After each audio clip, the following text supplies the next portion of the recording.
This is the Ninja Swirl ice cream maker. It was only released in the UK a week ago, and in the last 7 days I've given it a thorough testing, making 8 batches of ice cream, including dairy-free and protein-based. In this video, I'm going to show you how it works, what it's like to clean, answer some of the questions I've already had about it, tell you which of the recipes in the book we think are the best, and do a loudness test side by side with the Ninja Creami. So first of all, if you're wondering about the price of the Ninja Swirl, prices will vary depending where you are in the world watching this. So I'll drop a link below in the description, which will automatically show you what price it is in your country. If you're totally new to Ninja ice cream makers, here's a quick summary of the range. There are 3 ice cream makers. They all work the opposite way to most ice cream makers. Instead of blending first and then freezing, you freeze the ingredients and then you blend 24 hours later when it's frozen. This opens up the possibility to turn lots of things into frozen desserts very easily, like tins of fruit and yogurt. The Ninja Creami came first, and then it was followed by the Creami Deluxe, which has slightly bigger pots and the ability to make frozen drinks. And finally, the Swirl, which has the same blending function, but also has a soft serve dispenser. Here's how it works from start to finish. So the first step is you add your ingredients to a pot and freeze overnight. You can literally freeze one ingredient like flavored yogurt, or you can follow a recipe and blend several ingredients to make things like gelato. 24 hours later, you take it out of the freezer, take the lid off and place it in the swirl's outer bowl. Add the creamerizer paddle to the outer bowl lid and fix the lid to the bowl. Then you slide the bowl into the swirl with the handle pointing towards you and turn the handle anti-clockwise until you hear a click. Next, you turn the power on, select soft serve and then ice cream. Now these instructions will vary slightly depending on the recipe you're using, so do check before you start. The swirl will take about 5 minutes to blend the ice cream, and depending on the end texture, you may want to re-spin it again to bring it all together into a smooth consistency. Next, you hold the release button and slide the jug out, remove the lid and add the dispense lid.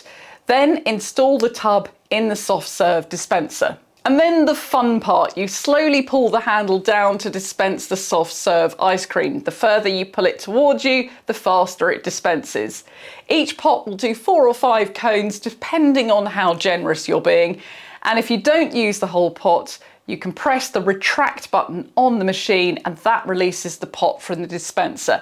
Then you can stick it back into the freezer to use again another time. You get 2 pots included with the swirl, and you can buy more. There are already cheaper third-party ones for sale on Amazon. So in the last week, we've prepared and tested 8 batches of ice cream in the swirl. I didn't eat them all. I did recruit the neighbours' children to eat some of it.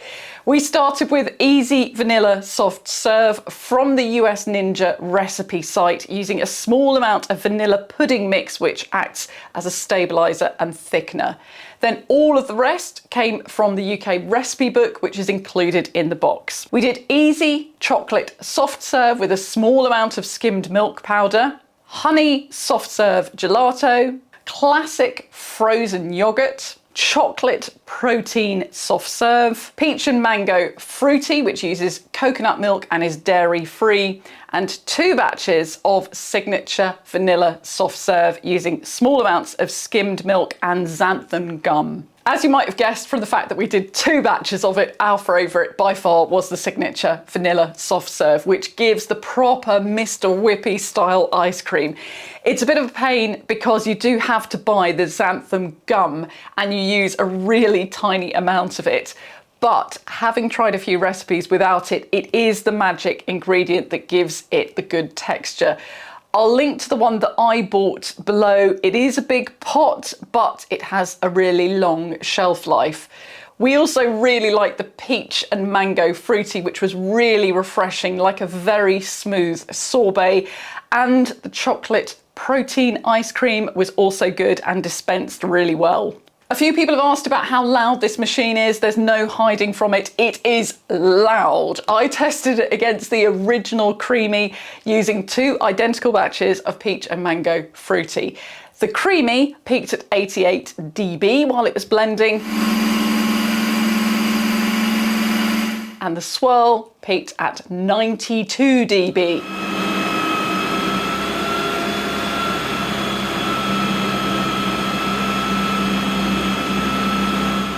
And in addition to that, the Swirl takes 3 minutes longer to process, so it's louder for longer. Okay, so on to cleaning. Ninja have done a pretty good job with designing a machine that is easy to keep clean. It's not perfect, as I'll show you in a moment, but it is pretty good. Everything that comes into direct contact with the ice cream can be removed and cleaned in the dishwasher. I've done that now 4 times over my 8 batches and everything has come out clean. You do get small amounts of overspill on the machine itself, but I've been able to clean that without problems. There's only one small part which isn't perfect for cleaning, which is the bottom of the Swirl tub. There's a bit on it that twists out to use the soft serve. It doesn't come off, and there's a small space at the bottom of the tub that you can't completely reach to clean. A few other people online have flagged this up. I've cleaned these pots in the dishwasher, and so far they're coming out clean, including that part. And if you wanted to give them an extra clean, you could always use one of those small wire cleaners that you get for reusable straws. It's very much a personal choice, and for some people, this might be a deal breaker, but for me personally, I'm going to keep the machine, see how it goes, and if there are any issues with that area getting dirty or mold growing there, I will let you know, and I will let Ninja know. Now, before I get on to questions that you've been asking me on social media, if you're new here, my name's Clara. I make videos weekly that help you choose and use your home appliances, and I would really appreciate it if you would hit the subscribe button. So a couple of other questions which I've had on social media about the Swirl. Firstly, a few people have asked why you would spend so much money on a large appliance that only does one thing. I get this.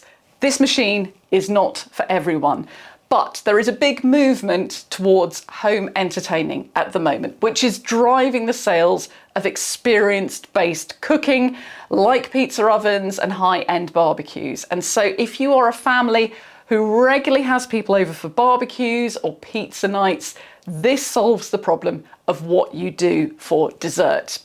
And if you have a child with a summer birthday, as I do, and you're planning on doing a party at home, this is your entertainment. It is a massive crowd pleaser. And unlike paying for a magician, you get to keep this and use it for several years running. There are also a few people asking about whether it's worth upgrading from the Creami or the Creami Deluxe to the Swirl. I bought the Creami 2 years ago. I haven't used the Deluxe. I think the Deluxe is geared more towards people who don't have kids at home, want to do frozen cocktails and frappes and that kind of stuff.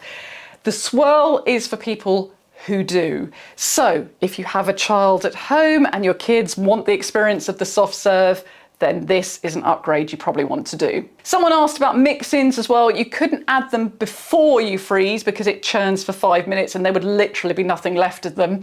But what you can do is after that initial blend, add the mix-ins to the pot, use the mix-in cycle on the Swirl, and then put the ice cream pot with the mix-ins onto the dispenser.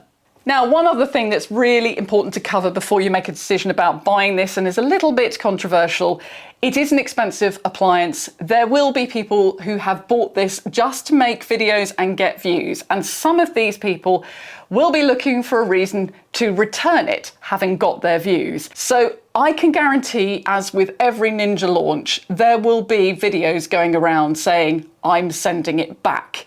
Just take those with a little bit of a pinch of salt. If there's anything I missed, please do drop your questions in the comments below and I'll do my best to answer them. Thanks very much for watching.